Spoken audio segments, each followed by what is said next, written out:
बात का पूरा ध्यान रखा जाएगा। और अगर देखा जाए तो ट्रायल्स में कहीं भी सुरक्षा को लेकर समझौता नहीं किया जाता है। ये जरूर है कि ट्रायल्स बहुत तेजी से इस वक्त किए जा रहे हैं, कम समय में ट्रायल्स पूरे किए जा रहे हैं, जबकि आमूमन तौर पर इसमें ज्यादा वक्त लगता है, लेकिन कहीं भी सुरक्षा से समझौता नहीं है। इस बात का पूरा ध्यान रखा जा रहा है कि जो वैक्सीन है उनसे कोई साइड इफेक्ट नहीं हो। अगर हम फाइजर की भी बात करें तो उस वैक्सीन से मामूली एलर्जिक रिएक्शन भी अभी तक लोगों को हुए हैं। इसके अलावा अभी तक कोई और ऐसा साइड इफेक्ट सामने नहीं आया है जिससे कि बहुत ज्यादा चिंता हो या ये लगे कि ये वैक्सीन आनंद फानन में बनी और अब ये लोगों पे दुष्प्रभाव डाल रही है। तो किसी भी वैक्सीन से थोड़े बहुत रिएक्शन जरूर होते हैं। अगर अभी भी आप देखें तो जब बच्चे टीका लगवाने जाते हैं तो जहाँ टीका लगता है वहाँ सूजन हो जाती है, कभी बच्चों को 1-2 दिन के लिए बुखार भी हो जाता है, बड़ों के साथ भी ऐसा होता है। तो कुछ ना कुछ थोड़े बहुत लोकल रिएक्शन वैक्सीन से होते हैं, लेकिन कोई ऐसा मेजर साइड इफेक्ट नहीं होना चाहिए। और यही बात ट्रायल में शुरू से सुनिश्चित की जाती है। जब पहला ट्रायल किया जाता है यानी कि फेज 1 जब हम करते हैं तब भी सबसे पहले हमारी प्राथमिकता यही होती है कि कोई इससे साइड इफेक्ट नहीं हो। इसीलिए उस वक्त अगर आप देखें तो फेज 1 ट्रायल में बहुत कम लोगों को लिया जाता है, केवल 25-30 लोगों को लिया जाता है, ज्यादा से ज्यादा 50 लोगों को, क्योंकि उस वक्त हमें इस बात का बहुत ज्यादा डर होता है कि कहीं कोई साइड इफेक्ट तो नहीं है, और अगर है तो वो ज्यादा लोगों में ना हो। तो इसलिए हमेशा ट्रायल के शुरू से इस बात का ध्यान रखा जाता है कि कोई साइड इफेक्ट इस वैक्सीन से नहीं हो, और अगर हो तो तुरंत वैक्सीन को रोका जाए, ट्रायल को रोका जाए, उसे आगे ना बढ़ने दिया जाए जब तक कि हम उन त्रुटियों को ठीक ना कर लें। इसीलिए वैक्सीन से कम हमें ये घबराने की जरूरत नहीं है कि वैक्सीन अगर आएगी तो वो कहीं कोई दुष्प्रभाव। बिल्कुल, डॉक्टर स्वाति महेश्वरी हमारे साथ हैं, आप इंटरनल मेडिसिन एक्सपर्ट हैं, और हमारे साथ कैंसर स्पेशलिस्ट डॉक्टर अंशुमन है। डॉक्टर अंशुमन, मैं आपके पास आऊंगी। जिस बात का हमने जिक्र किया, दरअसल ये वो बयान है जो डॉक्टर हर्षवर्धन केंद्रीय स्वास्थ्य मंत्री ने दिया कि हमारी प्रायोरिटीज में शुमार है कि जो प्रभावशीलता है वैक्सीन की वो टॉप प्रायोरिटी है, सुरक्षा जो है वैक्सीन से वो टॉप प्रायोरिटी है। लेकिन इसी बीच इस बात का भी जिक्र किया कि चूंकि कोरोना को हराने के लिए वैक्सीन जनवरी के पहले सप्ताह में आ सकती है, वो दिन तारीख का इंतजार हमको, आपको, पूरे देश को है, तो समझौता किसी भी स्तर पर कतई मंजूर नहीं है। डॉक्टर अंशुमन, ऐसे में ग्रास रूट लेवल पर कुछ चुनौतियां निश्चित तौर पर रहने वाली हैं, उनको कोप अप करना, उनको पार करना किस तरीके से यहाँ पर चुनौतीपूर्ण रह सकता है। डॉक्टर अंशुमन, आप समझाएं विस्तार के साथ कि ग्रास रूट लेवल पर भी कुछ चैलेंजेस होंगे, मल्टीपल चैलेंजेस जिनको ओवरकम करना होगा। जी, डॉक्टर हर्षवर्धन ने पोलियो के उन्मूलन में काफी बड़ा योगदान दिया। लोग उसी से कंपेयर।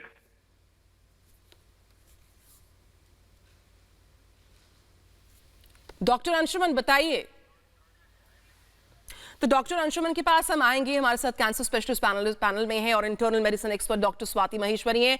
उसी सवाल के साथ डॉक्टर स्वाति महेश्वरी, मैं आपके पास आऊंगी। हमने जिक्र किया प्रायोरिटी का, जो भारत की प्रायोरिटी में शुमार है, क्योंकि ये महामारी का दौर है, लिहाजा हर कदम फूंक फूंक कर कोविड के दौर में रखना होगा, बीट वैक्सीन और जो भी हो। लेकिन अभी समझौते को तैयार नहीं है सरकार, और वो होना भी नहीं चाहिए। जो मल्टीपल चैलेंजेस हमें धरातल पर नजर आएंगे इसके आने के साथ, इसके क्रियान्वयन यानी कि इम्प्लीमेंटेशन के साथ, उनको आप कैसे देखती हैं? उनको ओवरकम करना भी एक चैलेंज होगा आने वाले वक्त में, बढ़ती महामारी के बीच, कोविड के बीच। देखा जाए तो चुनौती जरूर है, जैसे आप कह रही हैं, आसान नहीं है 135 करोड़ की जनता तक पहुंचना वैक्सीन को लेकर के। लेकिन वहीं हमें 2 बातों का ध्यान रखना बहुत जरूरी है। पहली बात ये है कि वैक्सीन की तैयारी जो है सरकार की तरफ से बहुत पहले शुरू हो गई है। ऐसा नहीं है कि टीकाकरण के आने का इंतजार किया जा रहा है और उसके बाद तैयारियां शुरू हो रही। तो पहले से पूरा सिस्टम दुरुस्त किया जा रहा है। सारे राज्यों में दूर दूर दराज एरियो तक जो हमारे हैं वहां तक जो है सिस्टम को बुलंद किया जा रहा है, ताकि जैसे ही वैक्सीन आए वहां तक पहुंचने में दिक्कत नहीं हो।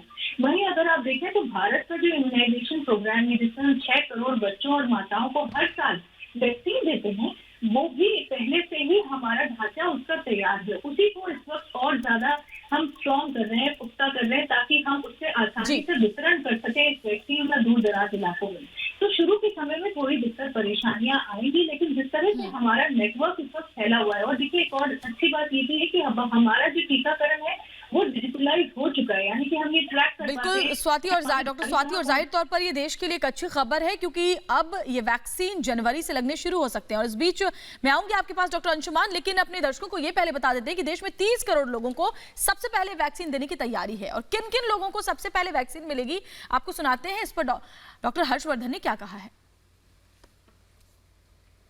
हम जब सबको वैक्सीन देने की स्थिति में आएंगे वो तो आइडियल समय होगा, लेकिन अगर मान लीजिए वैक्सीन इतनी उपलब्ध है और हमारी जनसंख्या इतनी है तो हमें पहले किसको देना ये हमें प्रायोरिटाइज करना पड़ेगा।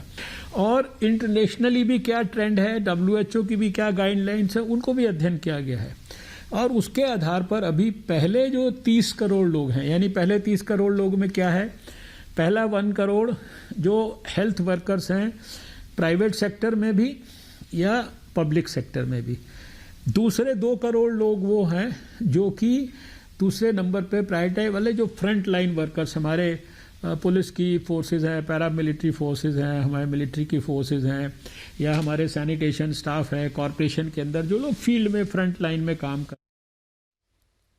तो स्वदेशी वैक्सीन के विकास का भी डॉक्टर अंशुमन हम जिक्र करें, भारत उसमें कभी पीछे नहीं रहता है। चाहे दुनिया भर में वैक्सीन के निर्माण के तौर पर भारत एक बड़ा बाजार भी है। अब जिस तरीके से डॉक्टर हर्षवर्धन का बयान सामने आया है, उसके सकारात्मक संकेत हैं। इन संकेतों को, इस ऐलान को, अवेलेबिलिटी को और इम्प्लीमेंटेशन को इस वैक्सीन के आप किस तरीके से यहाँ पर समझा पाएंगे डॉक्टर अंशुमन?